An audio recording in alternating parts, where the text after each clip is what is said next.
Hi, this is Dr. Kimberley Linert, author of Visualizing Happiness in Every Area of Your Life and host of this podcast, Incredible Life Creator. And today I have Morgana Starr on with me. Hey, Morgana. Hi, thanks so much for inviting me. I'm so excited. Yes, I'm excited to have you on. We're kind of reconnecting after several years. Yes. So excited to catch up with you and introduce you to other people. So let me just read your bio. Morgana Starr is a full channeling medium who can connect with and speak to your loved ones on the other side. She is also a psychic who can see where your life's path is headed and give you course corrections from the angels. As the angel communicator, she can bring in your angel for you and help balance any chaotic energies in your life. Morgana is the angel communicator and a psychic medium. She has co-hosted on internet TV Angels Unveiled and Sisters for the Soul. She was raised in the wilds of Africa on the top of a mountain by missionary parents. She is a Native American pipe carrier, Akashic Records, Merkabah Teacher, Psychic Development Teacher, Creator, Teacher of Angelic Arts Certification Program, and Past Life Reader. Her third generation, Dr. Usui Lineage, gives her unique edge as a Reiki Master teacher. She owns a retail store, Angel's Oasis, located in the tourist destination of Cocoa Village, Florida. Her company and Angel team reach people globally. Morgana created Awaken Institute, an online school geared towards self-help and personal development. Well, I hope I said all those right. You gave me a little challenge with all those words. I did. It is Dr. Usui. He's the one that rediscovered Reiki in the 1900s. Okay, thank Yeah. you, Sui. All right. Well, tell us your story because I'm sure people are interested in how you went from missionary parents to a medium. Well, I was always connected. And I remember in Africa, my parents were like, I don't think she belongs to our family because my head was in the clouds, as they said. I ran around barefoot, which wasn't really smart in Africa because the snakes are poisonous and you can step on one easily, but they never bothered me. And I talked to animals and invisible animals that no one else saw, of course. And so I was gifted then. And when I was 9 years old is when we came to America to stay. And I'd never been in public school. I mean, it was very isolated where I was. We weren't around people. Well, we were around people a little bit, but not that much even. I didn't go out with my parents. So when I came to America is when I started getting sick. There are too many people. I got very tired, stomach aches. I was in the 4th grade. I hated school. I couldn't understand, the whole culture shock. Plus, just to make the Cliff Note version, I'm an empath and I had fibromyalgia. I was diagnosed with it many years later, that and chronic fatigue syndrome. So that's why I kept getting sick. It was because other people, not me, but no one knew that at that time.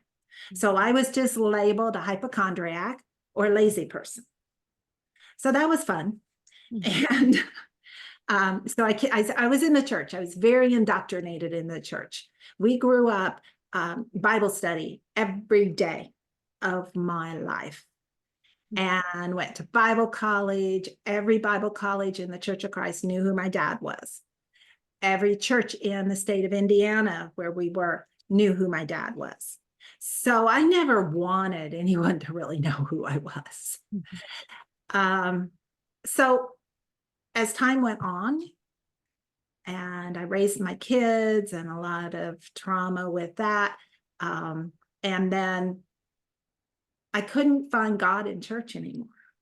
I was having panic attacks and such, and it led me to Reiki. And my first Reiki Master teacher was very magical and attuned me, and it gave me some non-traditional symbols, popped my third eye wide open, and I started doing readings within 2 weeks and never did them before. Freaked me out. what Reiki is for people who might not know what it is? Reiki is universal life energy. It is an energy that flows through all of us. And so what it does is it helps us balance and heal areas in our body, but we need to be attuned by a Reiki Master teacher. And some people believe that that's the way that Jesus did his healing. You know, he anointed his hands with oil, put them on the people, passed the gift to the disciples. It is a traditional master teacher lineage. And my second Reiki master reattuned me, and his Reiki master was Mrs. Usui, which was, he's got a crazy story that goes with that. So yeah, I thought I was going to go to hell. I started seeing dead people. I started getting visions and being able to tell, you know, do the readings. And but then I always had this connection with Jesus. I remember when I was 9 years old, we were back in America, and I was baptized in a swimming pool. I remember the feeling. I went down under the water, and I remember coming up. I got chills from head to toe. I knew at that time my life was no longer mine. I dedicated it to the divine source, God, Jesus, at that time, because that was the only religion I knew. Those are the same feelings I get when I do readings, and I know I'm spot on. And some people call them, you know, truth bumps, goosebumps, spirit bumps, but that's the anointing of the Holy Spirit in the Bible term.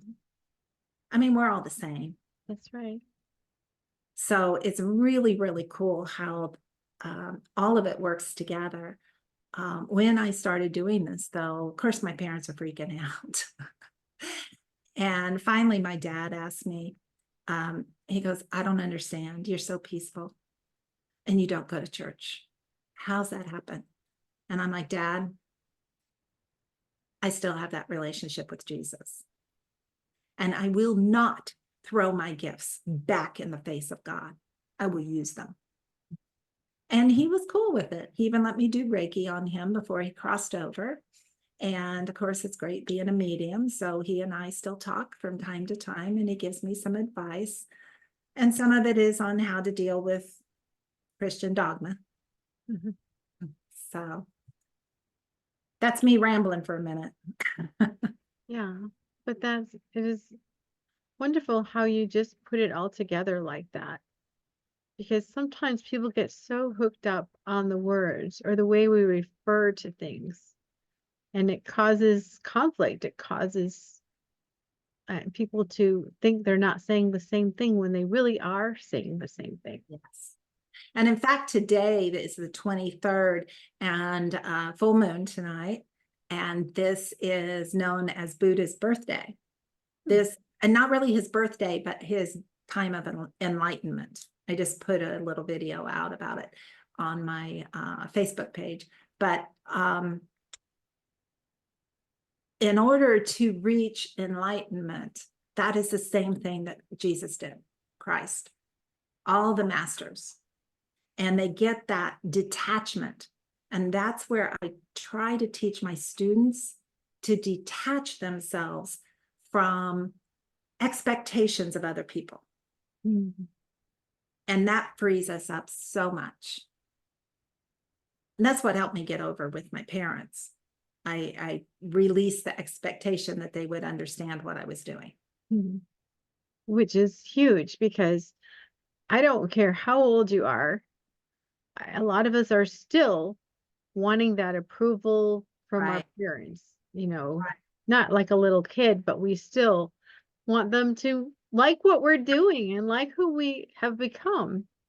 And I get that a lot from a lot of my clients. I had some in today. They were more concerned about their kids and worried about their kids. And so it goes both directions. But what I told them, and this is what helped me the most in recovering from this, is unconditional love.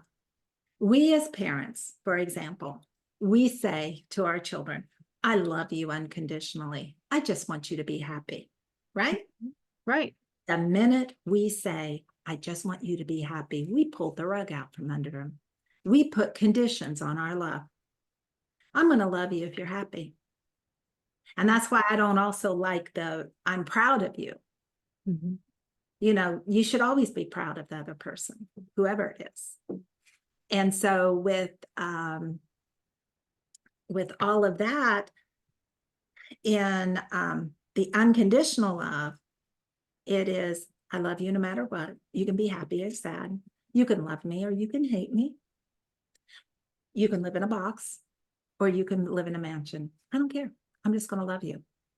But there are times kids or parents are toxic to our energy. We can love them still, but at a distance. Mm-hmm. And that's what I've had to do with my mom. She doesn't understand. And she doesn't even want my younger brother to be friends with me. So he doesn't care. He's a minister too. And he said, he goes, I told Mom, if I didn't have a psychic medium as a sister, I'd go find one as a friend. So he truly walks the path of Christ. I aggravated him once. I called him a Christian. He goes, don't you ever call me that again. I'm like, oh, why? He said, follow in the footsteps of Jesus, not religious dogma. And that's what it's about. Yeah. In all, even in the spiritual realm, we bring those rules right into spirituality, and that's not what we're about. And that's the thing that sends people away from what they need. Mm-hmm. It's, people say, well, I went and visited this church and people wanted me to follow these rules that, they're not following. Yeah. Those are the things that send people away. And, I learned this from my parents. The way you bring people in is just love and service, love and service. You just love them the way they are and Mm-hmm. you serve them however you can. Find out what they need help with and just help. Right. But here's the other thing that I have learned with being an empath. And this is one of my missions. I actually have a little free video on my website called Empowered Empath. Because what we do as empaths, who an empath basically is an untrained healer. What we do is we see the best in a person and then we want to bring it out. Mm-hmm. And guess what? They don't want it out. We love to give advice. Mm-hmm. And we need to stop it because we are basically doing what we're going to call giving alcohol to an alcoholic. We're enabling them. We're not helping them. Mm-hmm. So I have learned that I don't answer a question unless they ask. Because they're not gonna get it. Mm-hmm. And that's also why, and you probably found this before, why free doesn't help. Mm-hmm. They did not invest anything in it. And a very few people I know that I gave free services to did anything with that information. Some did. Mm-hmm. But the ones that invest with the energy of money, which is our barter system in this world right now, Mm-hmm. they will start growing and changing. And I tell you, I was a single mom making $9,000 a year, 2 kids. I took all my tax money and put it in my training. Flew out west a couple times with that for some intense training so that I could be of service to humanity. So talk about some of the people you work with and why they come. So I know one, just basic that most people know about is if you want to speak to someone who's passed on. And I know when I had my fiance pass on, actually, she was your business partner at the time. I don't know if she still is, Dana. She, helped me with that and helped me answer some of the questions that were upsetting me. People, especially when they leave, Right. like, all you don't know they're going to leave and they leave.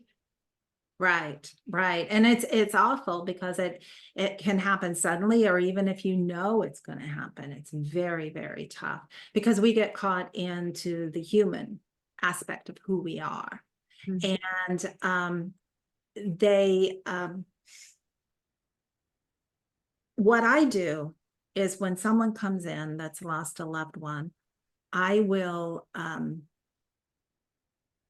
their loved one usually comes in right away, but they don't always. Now, before I started working with the angel I work with, that's all I could do. Now, working with this angel, she'll go get them and bring them in. And it's kind of funny sometimes. I remember one time a grandpa came in and grandpa did not want to be there. He was fishing and he's like, what the do you want?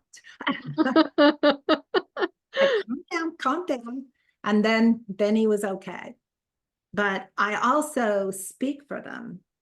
I can give the messages. And most of the people that I've worked with that have worked with me before, they give messages. This is what they say. This is what they say.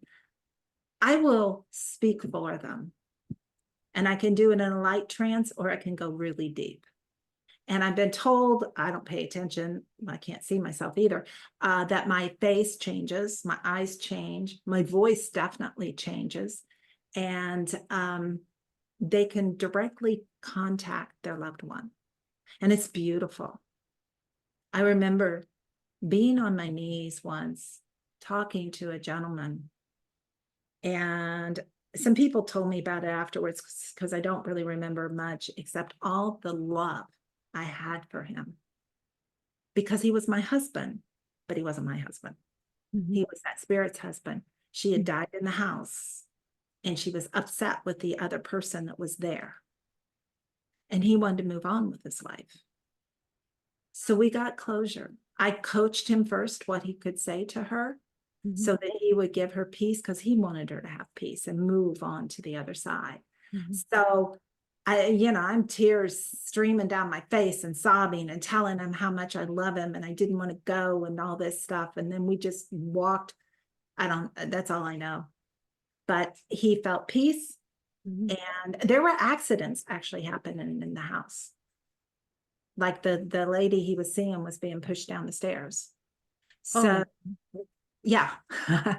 So she crossed over. And then they had no more problems. They were going to move, sell the house and move. But, spirits will go with the person a lot of times, not just with the place.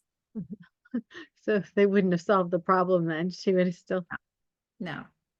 And I'm so blessed because working with this angel, I can do all this remotely. I have cleared houses in New Jersey while I'm living here in Florida Mhm. with them just doing FaceTime and going around the house and such. So, yeah. Awesome. And then what other things do you do? Because I read a whole list of things that you do. How else do you work with people? Um, Basically my angel, who is her name is Anel. I call her archangel, but she's really more than that. She is the feminine divine. Like they speak of mother, father, God. She's the mother. Mhm. And her energy is a powerhouse. I will get very, very hot and I will help activate people. I mean, physically hot. Usually if they're sitting in the room with me and they have any gifts at all, they'll start heating up. So I'll help clear their energy by activating them usually first. And then she will come in and give me the words that I need to say to give them, okay, this is where you're headed. Oh, you don't want to go that way. Well, here, do this, do this, do this. And now you can go a different direction. And I remember one time that a gentleman came to me and he said he had gone to a local medium here that was well known, and he was so depressed. He said the messages were bad. He needed a second opinion.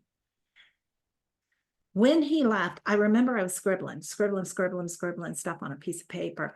And we did the reading. He just felt like a load was off. The angel had put out a business plan for him, given him a direction of what he was supposed to do with a company he was going to put together. Mm-hmm. And he said, thank you. Now I know what to do with my life, because I was going to go home and kill myself. Oh. This is why psychics and mediums need integrity, and they need to learn how to let go of their own stuff. That's why I created the school and the coursework to help you release all of your old gunk, so that if you're going to be a full psychic medium, you're not going to project that onto other people. Definitely. So, how do people know if they're projecting? I would say most people that do projecting, they don't know they're doing it.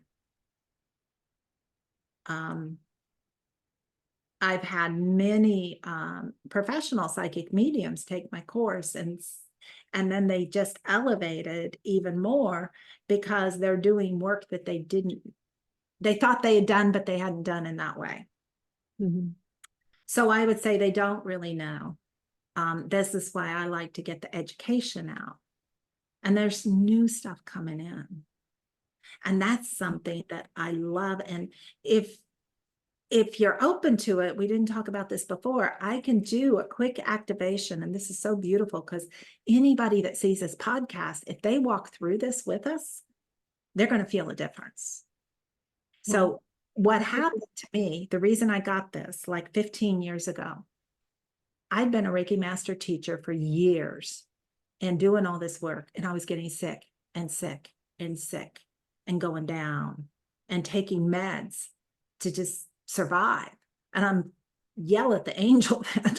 I don't recommend yelling at an angel, but I'm like, what's going on? And she goes, you're doing the wrong stuff. Do not put yourself in a bubble of light. That is old stuff. People are teaching, put yourself in a bubble of light for protection. All you're doing is alerting the enemy where you are. That's like going through a dark forest and you're trying to hide from a hunter, and you turn on your flashlight. Here I am. Yeah, not good. And no more growing roots to Mother Earth. We used to do that in the early years, getting our strength from Mother Earth, giving her our pain, letting her transmute it. She's freaking over it. She needs help. So the angel gave me this modality that takes about a minute to activate, that cleanses, clears, and protects and heals you and Mother Earth at the same time. So I had to give you the backstory on it before we did it. Yes. Well, thank you. So what I want you to do is, and everybody watching this, I want you to press in on your sternum, and it's anywhere from here down to the middle, basically middle of your chest. You will find a place of tenderness. And I usually have my clients just, okay, feel that spot. When you find a tender spot, put a number on it from 1 to 10. 10's unbearable, 1's not there. And when you find the number, quit pressing, or it's going to hurt because you're pressing it. Did you find a number? Okay. Yeah. Don't press anymore. Okay. Okay. So just follow my voice. Like I said, it only takes about a minute. And I want you to breathe in through your nose with your tongue to the roof of your mouth, and out through your mouth, tongue to the bottom. And I'm going to ask the angel to put a pyramid of light around everyone listening to this. A golden pyramid of light, where the valve on the top comes inward only, continually flooding you with divine, unconditional love, saying no matter what you've ever done or thought or will think, you are loved, for you have a spark of divinity within you.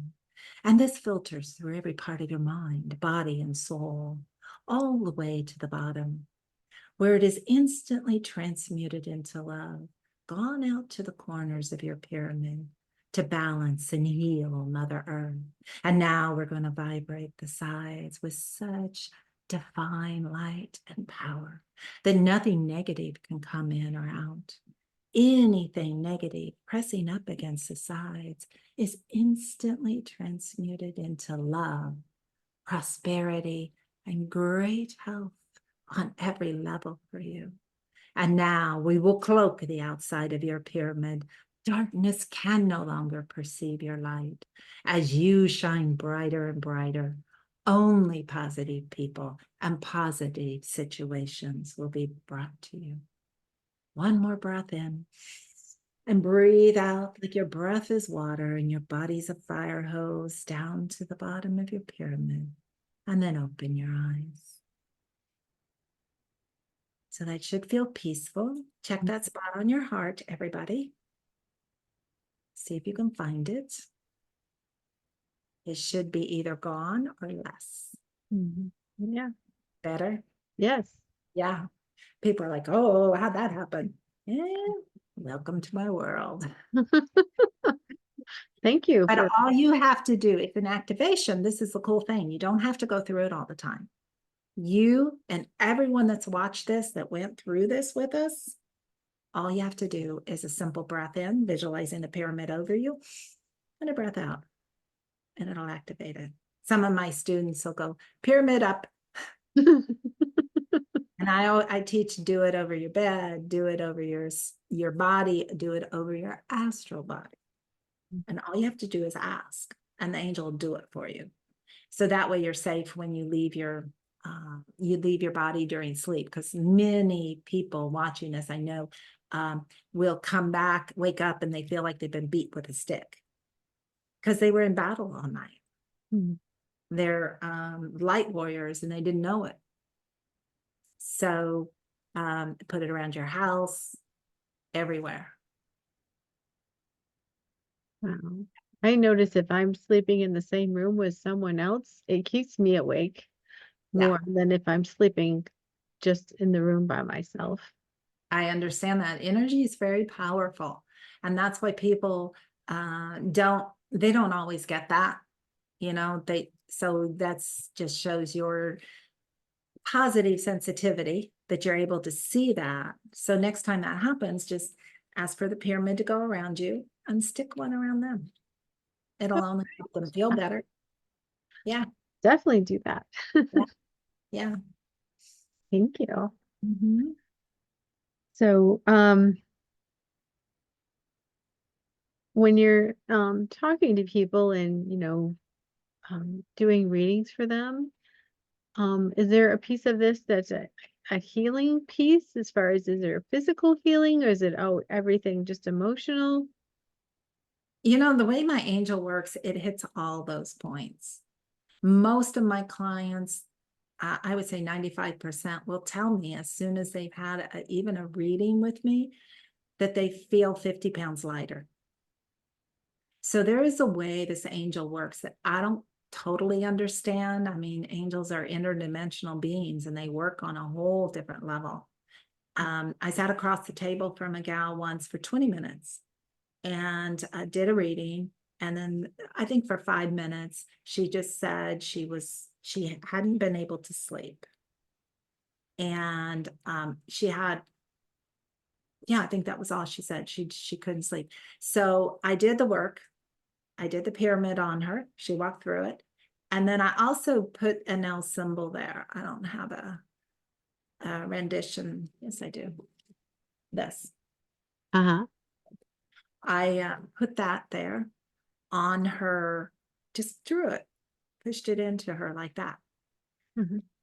And she felt better. Then she called me 2 days later. She says, I slept 12 hours. I hadn't been able to sleep. I feel so good, but my doctor's upset because my tumor's gone and he can't operate. I didn't know she had a tumor. Yes. Oh my gosh.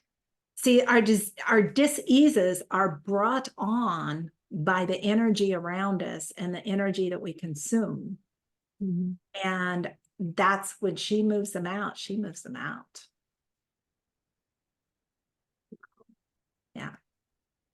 So, with your school, who are the people who would come to your school? I have a lot of different people that come to the school. They range from mothers that have gifted children and don't know how to deal with them. I have scientists. I had a gal that's a NASA scientist that was in our school, another NASA person, because I live around near NASA. Then I have psychics, and then I have people that just don't know who they are. Who am I going to be when I grow up? What am I doing here? I know I have something important to do in this world, but I don't know what it is. Those are the kind of people that we bring in or are attracted to the school because they're serious, and it's a 12-week course for the serious students. You can take it in bits and pieces. I don't recommend that. But the 12-week course, we meet once a week too in a Zoom call in the group. So people can meet their soul family and not feel so alone. And then again, they have all the coursework too. Yeah. When you mentioned the mother, I was wondering this. Can you stand in the gap for someone like a child or even a friend who, they need healing, but they feel like they're fine, but the problems they're having is like ruining their life, but they don't see it. Can we stand in the gap for them? Only if they want you to. If they're asking for help, absolutely. If they're not asking for help, you're hurting yourself. Sometimes, if it's a dire situation, you can go to their higher self and find out if their higher self is asking for help. And I've done that many times. And so then you can do that. You can do that work. But you've got to stay detached. It's like, okay, I did this. I got the process going. Let it go. It's kind of like even with I was having problems with these before, with the prayers. When people pray, they pray and they pray and they pray and they talk and they talk and they talk, and they don't even take a minute for God to bring an answer in. Mm-hmm. And that's why I like to say prayer is talking to God and meditation is listening. So if you have a friend that's having trouble like that, you need to meditate. You need to find out if it's really going to help them, or is it going to hurt them in the long run? Because they might have things they need to learn or something they need to go through that I don't know about or they don't know about. And you know what? It's hardest with kids. I had my grandson when he was 5, and it was my son and daughter-in-law, messy divorce. And so I was taking care of him, and the mother was, she was a mess. And so finally, after several months of having him full time, I said, we got to do something so I can get him in school and all these things, because he was just 5. And she goes, okay, I'll take him back.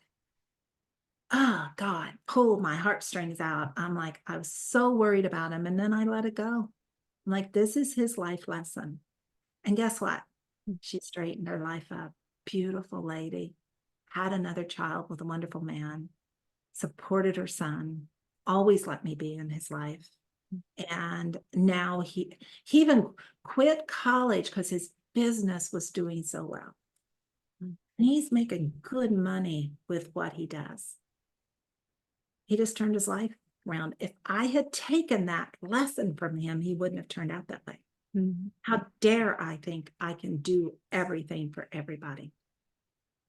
Yes, well, I know I can try and do that with my kids.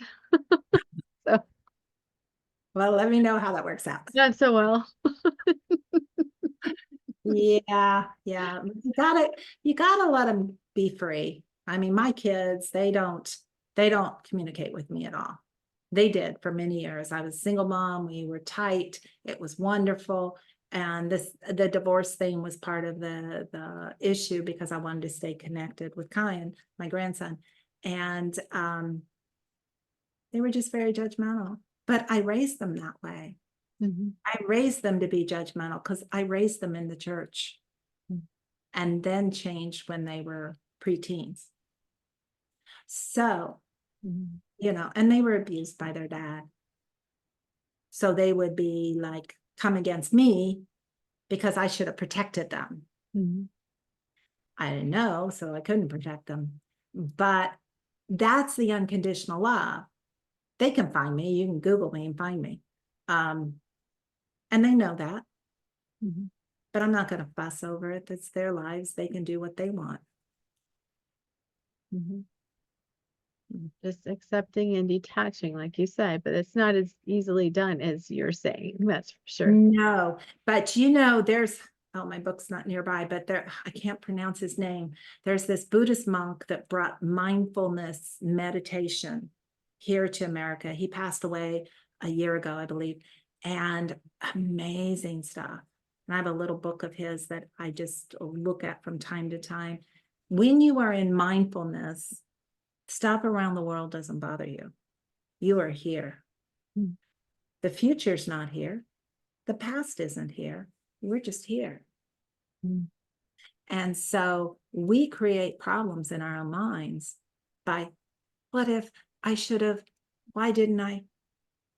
Or future, oh no, what's going to happen? What's going to happen? Instead of, I'm here. I'm in gratitude. I'm in love.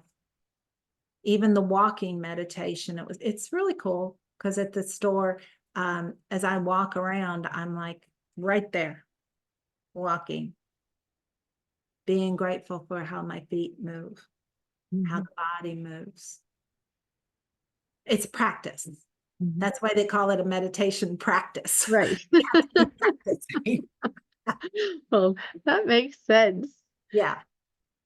So, Morgana, you have talked about so many wonderful things. At this point, I would like you to tell people, how do they get in contact with you? Whatever services you have. I know you have some books. So why don't you just tell us all about you and those things you have? This book you can find on Amazon right now, but it's going to get republished. And oh my gosh, I cannot wait. Angel Whispers. Remember, we're on video, but it's also a podcast. Angel Whispers. And it is the new book, the rewrite of it with some amazing authors will be Communicating with Angels. And then this one, and I really love this one, Angel's Legacy. It is a fantasy about when the angels came to this planet and they appeared as angels or as humans. And it's set back in Lord of the Rings time. It's action and adventure. And I'm already started the prequel for it. So it's a series. And I have a children's book that I want to get out too. It's already written. It's just time. Right. So many things. Little time, right? Oh, I have the books. Angels Oasis is my shop. And on our website on Angels-Oasis, you can go to our online school and it'll open up all of our programs, a lot of on-demand classes. And I work with other people. I have some more esoteric and I'm going to call it witchy stuff on there as well from some people I know personally that are very, very pure in their craft. And so it gives, that's why I wanted this school to bring other light workers, other light warriors, other workers that, aren't talking about what I'm talking about because I don't know their stuff. Everybody's different. So we have that. Facebook, TikTok, Instagram. You can find us on all of those. And my personal Facebook page is the bigger one. So you can follow me there, plus also follow Angels Oasis. All right. Well, thank you. So now I have a personal question. What gives you the most happiness and fulfillment at this point in your life? The angel. I spent yesterday 4 to 5 hours in a deep trance here at my home, and it's just so beautiful. being able to see, well, she took me to Lemuria and explained so many things and about soul family and how Lemuria and Atlantis was destroyed and why, and all of these things that, and with people that I know personally now that were there. That's just a short example. I have a hard time staying in my body. If I'm out and about, I always want somebody around that knows a little bit about me so they can grab me so I don't walk out in traffic, which I would. And so I think that's the most joy, is that deep connection with the angel. And then I love seeing other people do the same thing. I activated somebody today with her angel. She didn't know who her angel was. And I not only got the name, but told her about him and how to work with him and all of this. And she's beamed. And I can't wait to hear stories that she's going to have now that she knows who her angel is, because everybody has one. Yeah. And people like you probably have an arc. I haven't tuned into that, but a lot of people will say, oh, I got an archangel. Archangel came and saw me. I'm like, honey, unless you're doing life-changing work, archangels aren't going to pay attention to you. So that's ego talking from them. And it's not always easy if you got an archangel that's working with you, because you need to elevate and everything in your life needs to change and rearrange. She's always like, I got to fix your body. I got to fix your body. I'm like, please do. Yeah. Yeah. I mean, I've always been aware of angels around in specific times when I've been actually physically taken out of danger's way. Yeah. And Right. I don't know who my angel is, but I know I think there's several of them around helping out Yeah. when I need them. I mean, I remember the first time I experienced that because my mom was Catholic when I was growing up, and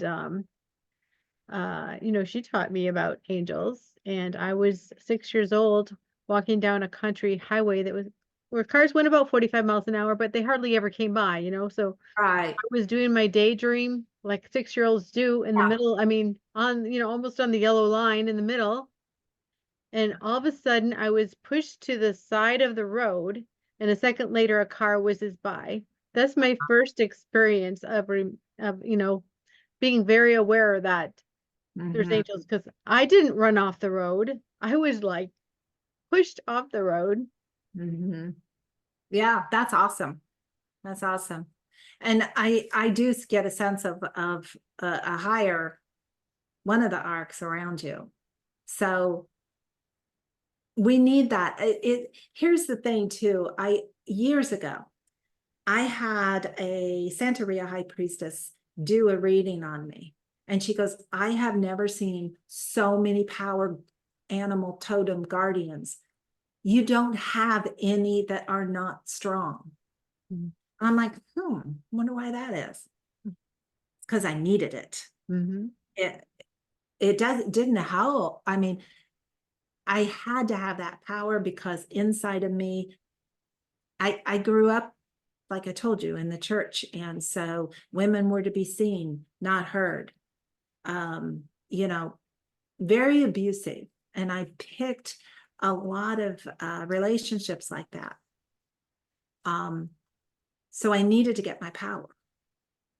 And I was pushed into situations that I had to.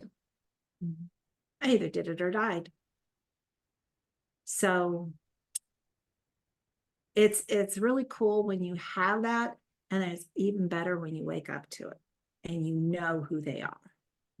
And that's what I love doing with my clients and the students, is bringing their angel out and letting them see what they've got around them and how much they can lean on their angel, and then also to see in their soul and bring that out and shine it at them.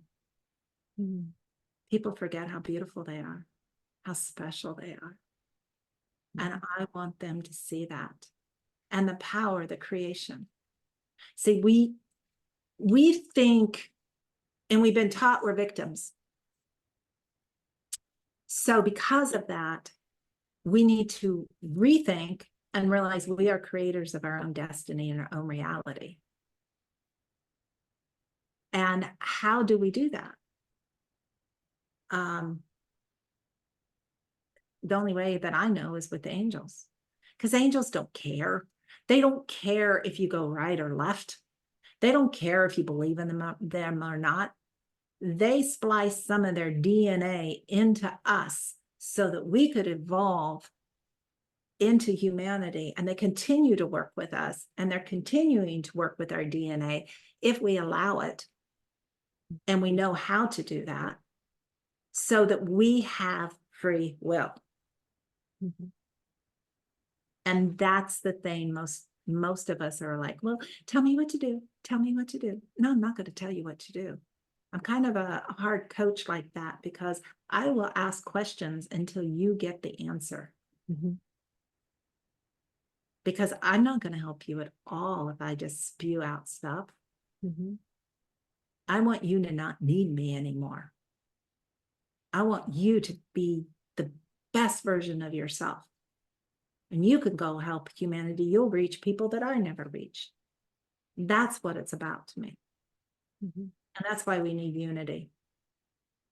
And light workers working together, and light warriors there working together. That's beautiful. Thank you so much. I feel like I'm on a pulpit or something. Yeah, well, you are, and I think everybody's hearing this and is going deep.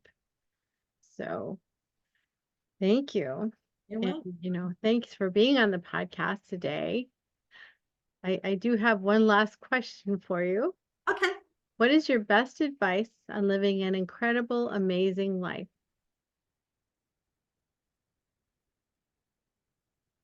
The best advice beyond the angels and everything I talked about is being authentically you. Who are you? Not what do you do, but who are you? And I learned that some of this from a coach, because every coach needs coaches. And this tapestry I told you before, this is artwork by Vital Germain, who is an amazing man, and he does coaching with, he's helped me with some of the business stuff. But living authentically is what it's all about. Knowing who you are. That's what he drilled me on. Who are you? Who are you? I don't know. I don't know. Well, I do this, I do that. No, that's what you do. So I would encourage people to look at who you are, and to also understand this. This is so very, very important. You are here as a blessing to the world. You don't have to do anything. You don't have to be of service to humanity. Sometimes your service to humanity is just sitting and taking the next breath. We're always so busy trying to prove ourselves, to everyone else. Mm-hmm. And we need just to stay in that state of love and acceptance to who we are.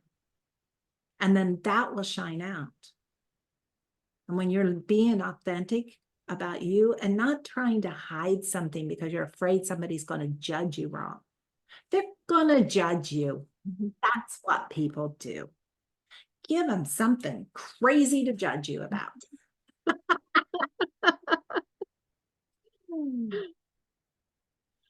All right. Well, thank you so much for all your wisdom, and Thank you. This was fun. yeah, we'll talk to you again soon. Okay. All right. Thank you, dear.